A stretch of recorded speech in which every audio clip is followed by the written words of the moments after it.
Good afternoon. So, continue na po tayo ngayon sa ating kasunod na chapter, Genesis chapter 43. Actually, ang Genesis chapter 43, 44, 45 ay magkakapareho lang po sila. It's all about pagbabalik ng magkakapatid na sila Judah sa Egypt kasama ang kanilang kapatid na si Benjamin. Yan. Yan po yung nilalaman ng ating Genesis chapter 43. Okay po? Okay. Genesis chapter 43 continues the story of Joseph and his brothers during the famine in Canaan. Joseph, now a powerful ruler in Egypt, had demanded that his brother bring their youngest brother, Benjamin, to prove they were not spies. Their father Jacob had been unwillingly until the famine became severe in Canaan. So yan po yung nilalaman ng chapter 43. Ayaw po talagang pumayag ni Jacob na kanilang tatay na bumalik sila sa Egypt na kasama si Benjamin dahil natatakot po siyang mawala ito or mapahamak dahil sa nangyari po sa kapatid ni Benjamin na si Joseph. At ang pinakaano po nito ay ibabalik nila yung pera na natagpuan nila sa sako dahil binalik yun ni Joseph sa kanila, yung pera na pinambayad sa nila. So,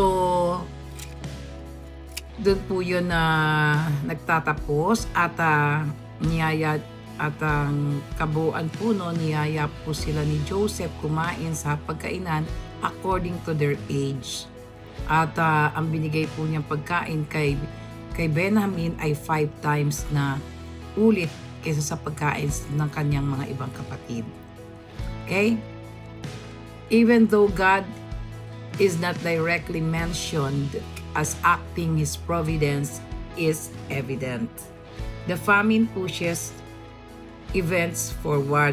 The returned money causes fear but leads to restoration.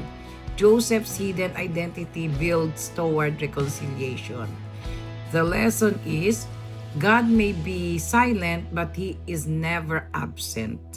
Difficult circumstances move His greater plan forward. Ganun po pala tayo ang ginagawa ng Panginoon.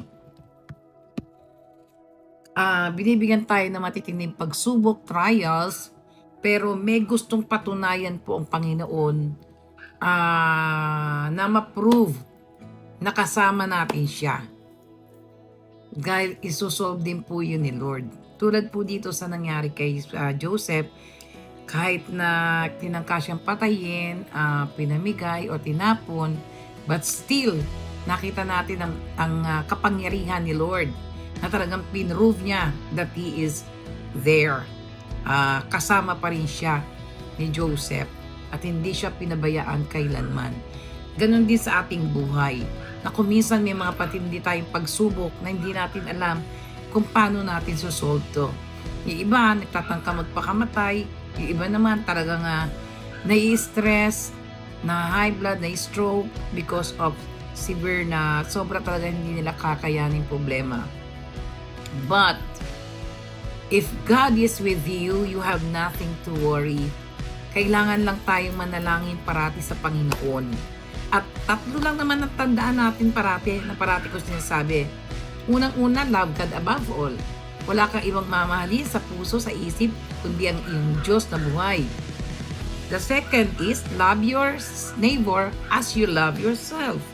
Yun ang matinding kasama sa 10 Commandments of God. So, pilitin natin sundin ito.